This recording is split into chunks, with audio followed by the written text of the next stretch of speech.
नमस्कार दोस्तों, जय माता दी। ओम नमः शिवाय। आज हम कर रहे हैं श्रीमद् भागवत गीता का प्रथम अध्याय।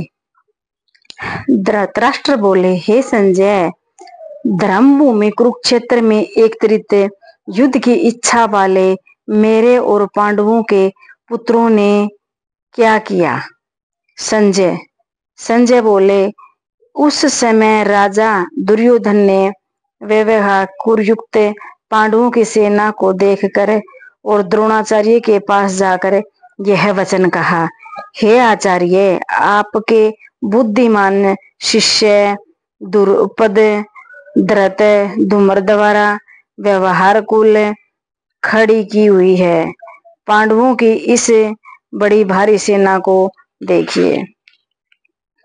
इस सेना में बड़े बड़े धनुषों द्वारा तथा युद्ध में भीम और अर्जुन के सम्मान सूरवीर सत्याधिक और विराट तथा महारथी राजा द्रुपद धृष्टकेतु तथा चेतकी तान तथा बलिवान काशीराज पुंजनिज कुंती भोज तथा मनुष्यों में श्रेष्ठ में पराक्रमी योद्धा मन्य तथा बलवान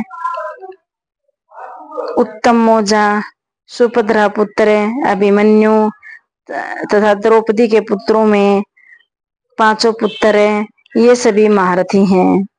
हे ब्राह्मण श्रेष्ठ, अपने पक्ष में भी जो प्रधान हैं उनको आप समझ लीजिए। आपकी जानकारी के लिए मेरी सेना के जो सेनापति हैं उनको बताता हूँ।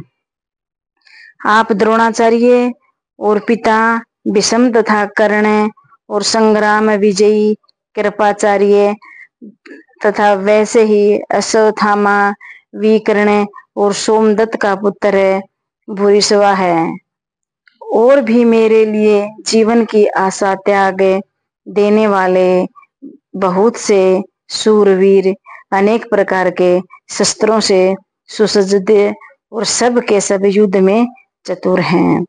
विषमपिता हमारा द्वारा रहित हमारी वह सेना सब प्रकार से अजय है और विषम द्वारा रहित इन लोगों की यह सेना जीतने में सुगम है।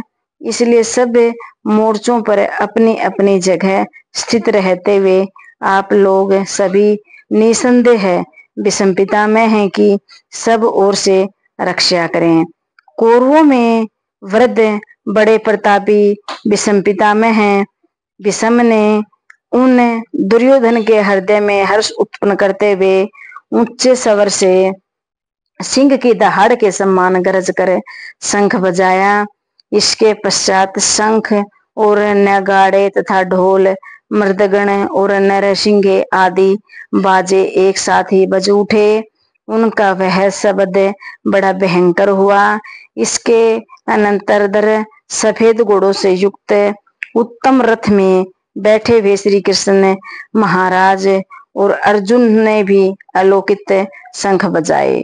श्री कृष्ण महाराज ने पांडु जन नामक, अर्जुन ने देवदत्त नामक और भयानक क्रम वाले भीमसेन ने पौणड नामक महाशंख बजाया।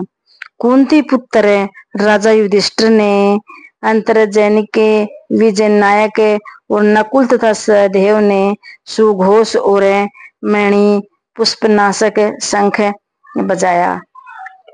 श्रेष्ठ धनुष वाले काशीराज और महारथी शिखंडी एवं दुष्टधुम तथा राजा विराट और अजेय आतिष्टिक राजा द्रुपद और द्रौपदी के पुत्रों पांचों पुत्रों और बड़ी भुजाओं वाले सुभद्रा पुत्र अभिमन्यु, इन सभी ने एक राजन सब ओर से अलग अलग शंख बजाए और उन भयानक शब्दों ने आकाश और पृथ्वी को भी गुंजाते हुए धृतराष्ट्र के अर्थात आपके पक्ष के हृदय विहीर्ण कर दिए।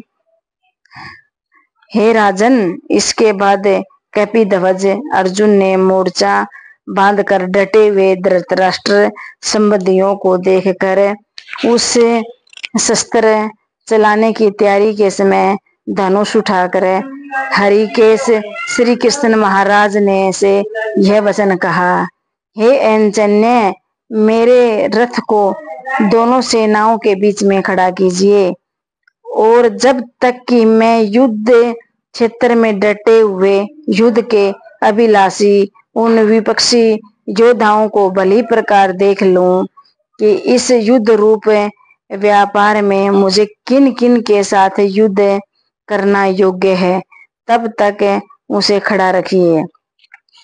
बुद्धि दुर्योधन का युद्ध में हित चाहने वाले जो ये राजा लोग इस सेना में आए हैं, इन युद्ध करने वालों को मैं देखूंगा।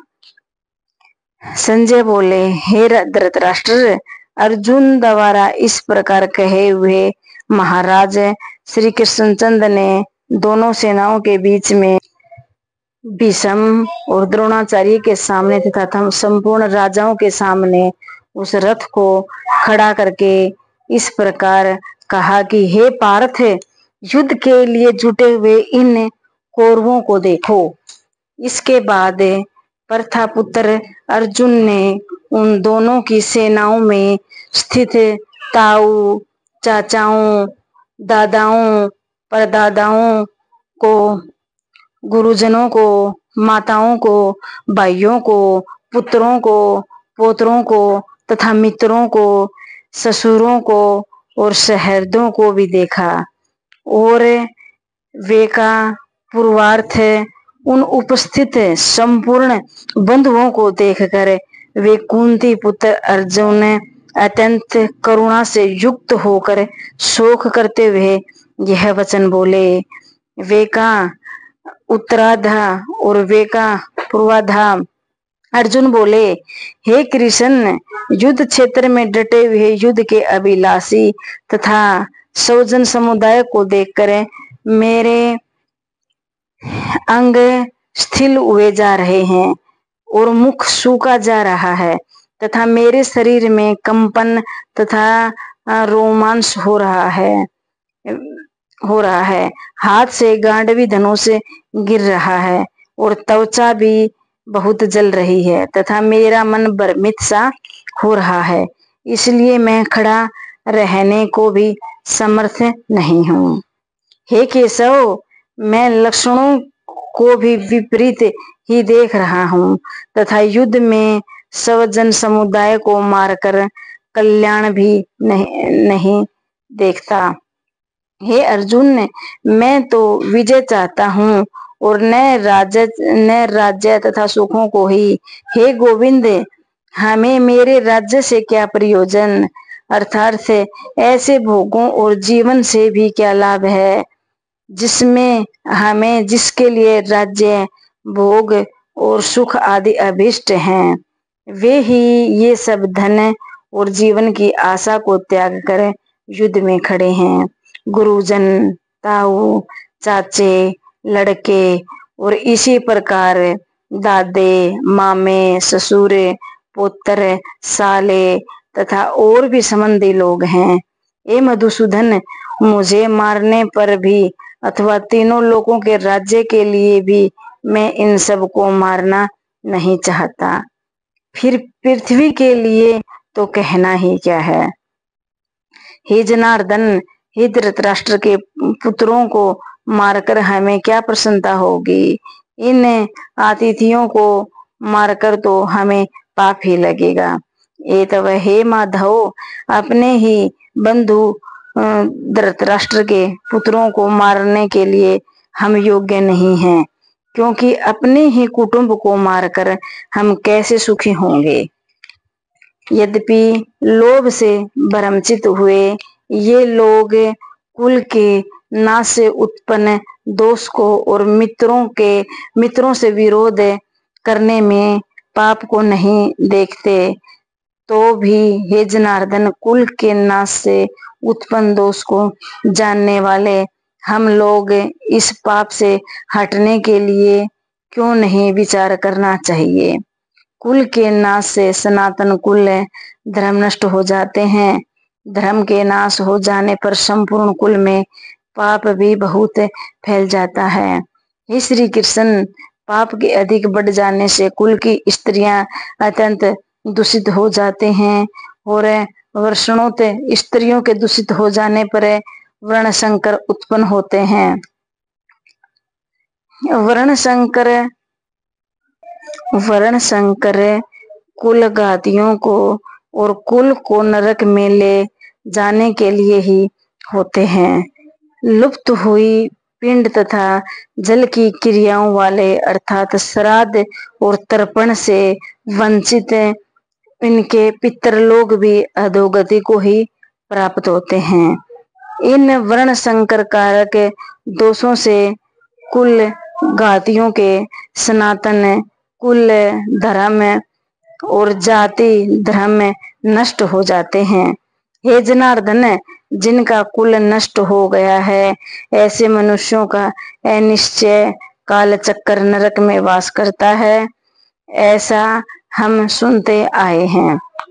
हाँ शोक, हम लोग बुद्धिमान होकर भी महान पाप करने को तैयार हो जाते हैं और राज्य और सुख के लोभ से स्वजनों को मारने के लिए उद्युक्त हो रहे हैं। यदि हम शस्त्र रहित एवं सामना न करने वालों को शस्त्र हाथ में लिए धृतराष्ट्र के पुत्र रण में मार डालें तो वह मारना भी मेरे लिए अधिक कल्याणदायक होगा। सज्जन बोले, रणभूमि में शोक से उगणित मरने वाले अर्जुन इस प्रकार कहकर बाण रहित धनुष को त्याग कर रथ के पिछले भाग में बैठ गए। पहला अध्याय